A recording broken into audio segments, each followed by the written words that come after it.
Friends, आज हम पढ़ेंगे अगले वीडियो पर। इससे पहले 3 वीडियो डाल के आप नहीं देखे तो देख लेना। तो आज का नेक्स्ट जो क्वेश्चन है वो इस प्रकार से होगा कि राज्य में दूसरे स्थान पर उत्तराखंड राज्य में दूसरे स्थान पर सर्वाधिक पर्यटक किस राष्ट्रीय पार्क में आते हैं। दूसरे स्थान पर सर्वाधिक पर्यटक किस राष्ट्रीय पार्क में आते हैं? तो इसका आंसर है राजाजी राष्ट्रीय पार्क, जो कि देहरादून, हरिद्वार और पौड़ी 3 जनपदों में स्थित है। ठीक, और इसका जो अधिकांश भाग है वो ज़्यादातर देहरादून में है, इसलिए देहरादून इसका आंसर होगा। और जो पहले स्थान पर सर्वाधिक पर्यटक आते हैं तो पहले स्थान पर जिम कार्बे राष्ट्रीय पार्क में आते हैं और दूसरे पे राजाजी राष्ट्रीय पार्क में। राजाजी राष्ट्रीय पार्क के बारे में अन्य फैक्ट देखते हैं। इसकी जो स्थापना हुई थी वो 1983 में राजाजी राष्ट्रीय पार्क की स्थापना हुई थी। और इसका जो नामकरण ये किस नाम पर रखा गया है, ये पूछा गया सवाल है। तो ये रखा गया है सिराज गोपालाचार्य के नाम पर, चक्रवर्ती गोपालाचार्य के नाम पर इसका नाम रखा गया है। उत्तराखंड का ये दूसरा और भारत का 48वां टाइगर रिजर्व क्षेत्र है। और भारत का जो पहला टाइगर रिजर्व क्षेत्र है वो जिम कार्बे राष्ट्रीय पार्क है, जिसे 1973 में टाइगर रिजर्व बनाया गया था। और ये दूसरा टाइगर रिजर्व क्षेत्र है और भारत का 48वां है।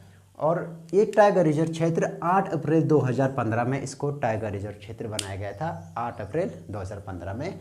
और नेशनल टाइगर कंजर्वेशन अथॉरिटी के द्वारा इसको टाइगर रिजर्व क्षेत्र घोषित किया गया था।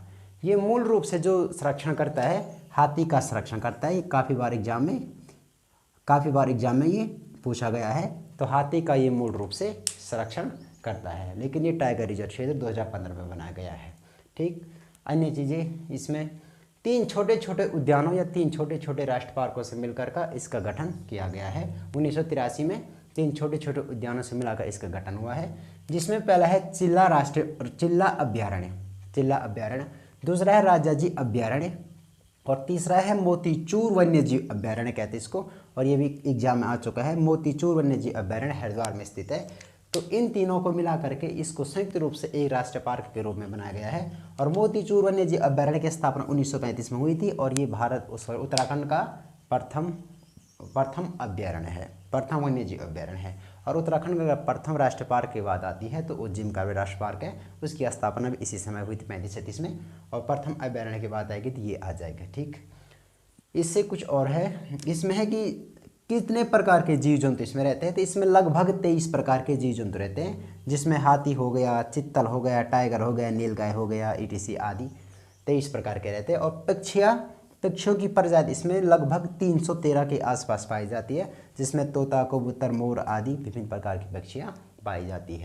तो राजाजी राष्ट्रीय पार्क के बारे में इतना ही देख लीजिए कि ये इसमें दूसरे सर्वाधिक पर्यटक आते हैं। देहरादून, हरिद्वार, पौड़ी में स्थित है। देहरादून में अधिकांश क्षेत्र है। 1983 में गठन हुआ था सिराज गोपालाचार्य के नाम पर इसका नामांकन हुआ है। 2015 में इसको टाइगर रिजर्व क्षेत्र बनाया गया, नेशनल टाइगर कंजर्वेशन अथॉरिटी द्वारा बनाया गया था। और इसमें जो इम्पोर्टेंट है इन तीनों का ध्यान रखना, चिल्ला अभ्यारण्य, राजाजी अभ्यारण्य और मोतीचूर अभ्यारण्य। और ये मोतीचूर अभ्यारण्य हरिद्वार में स्थित है।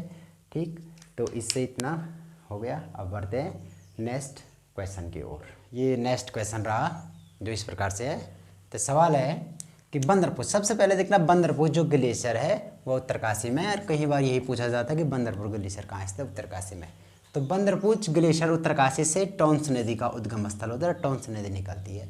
और त्योनी, देहरादून में त्योनी नामक स्थान पर इसमें क्या है, पावर नदी का संगम होता है। पावर और टोंस नदी त्योनी, देहरादून में मिलती है। तो इसमें हम पढ़ेंगे कि टोंस नदी पर कौन कौन सी परियोजनाएं बनाई गई है, इसको आप लिखते रहना, नोट करते रहना।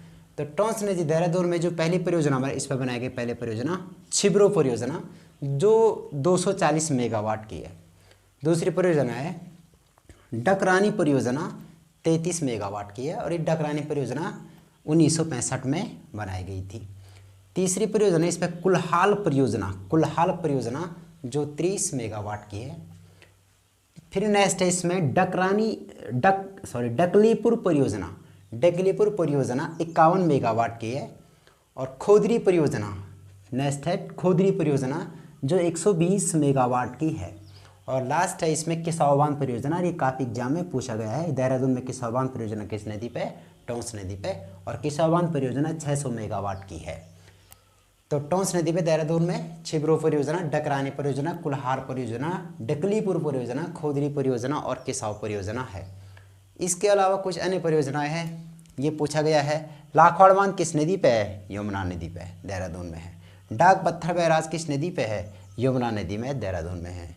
एक है इसमें पथरी परियोजना, ये ऊपरी गंगा नहर जो 1842 से 54 के बीच बनी थी, तो ऊपरी गंगा नहर पर बनाई गई, हरिद्वार में स्थित है ये पथरी परियोजना, हरिद्वार में स्थित है ये। और चौथी है इसमें मोहम्मदपुर परियोजना, मोहम्मदपुर परियोजना भी ऊपरी गंगा नहर पर ही हरिद्वार में बनाई गई है। तो इसको नोट करते रहना, काफ़ी इंपॉर्टेंट होगा आपके लिए आने वाले एग्जामों के लिए। और बढ़ते हैं लास्ट और अंतिम क्वेश्चन की ओर। बढ़ते हैं नेक्स्ट, कुछ 1-लाइनर क्वेश्चन इसमें, इनको नोट कीजिए और लिखते रहना। सवाल थोड़ा 5 क्वेश्चन में बताऊंगा, 2 क्वेश्चन आपको चैट सेक्शन में लिख के भेजने हैं। तो पहला सवाल है, बनारस व कुमाऊं किसकी पुस्तक है? तो इसका आंसर है मिस्टर कैनेडी। ये जो बनारस व कुमाऊं पुस्तक है, ये गाय हत्या पर आधारित पुस्तक है। गाय की जो गौ हत्या होती थी उससे संबंधित है। दूसरा क्वेश्चन है, तेफना ग्वाल परियोजना किस नदी पे है? तो तेफना ग्वाल परियोजना नंदाकिनी नदी पर स्थित है और ये चमोली में स्थित है, नंदाकिनी नदी पर। तीसरा है, एक दिन मैंने ये दिया भी था आपको कि काठगोदाम का प्राचीन नाम क्या है? तो काठगोदाम का जो प्राचीन नाम था वो था चौहान पाटा। चौथा सवाल है, जौराई बुग्याल किस जनपद में है? तो जौराई बुग्याल टिहरी जनपद में स्थित है। पांचवा, कोत्यूरी शासनकाल में प्रशासनिक भवन हेतु प्रयुक्त शब्द था, यानी कि जो कोत्यूरी कार्तिकेय राजवंश था उसमें प्रशासनिक भवन को क्या कहा जाता था?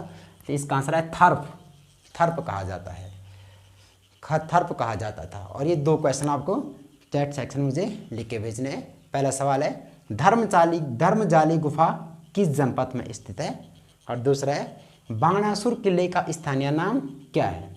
तो बाणासुर किला चंपावत में स्थित है, तो इसका स्थानीय नाम और धर्मजाली गुफा आपको चैट सेक्शन में लिख के भेजना है। और पढ़ते रहिए और इसको लिखते रहना और खूब मेहनत करना। आने वाले एग्जाम आपके लिए सारे के सारे नोट्स इंपॉर्टेंट होने वाले हैं। और चैनल को लाइक सब्सक्राइब भी करना प्लीज़। Thank you. ऐसी जी चाहे जिंदगी है।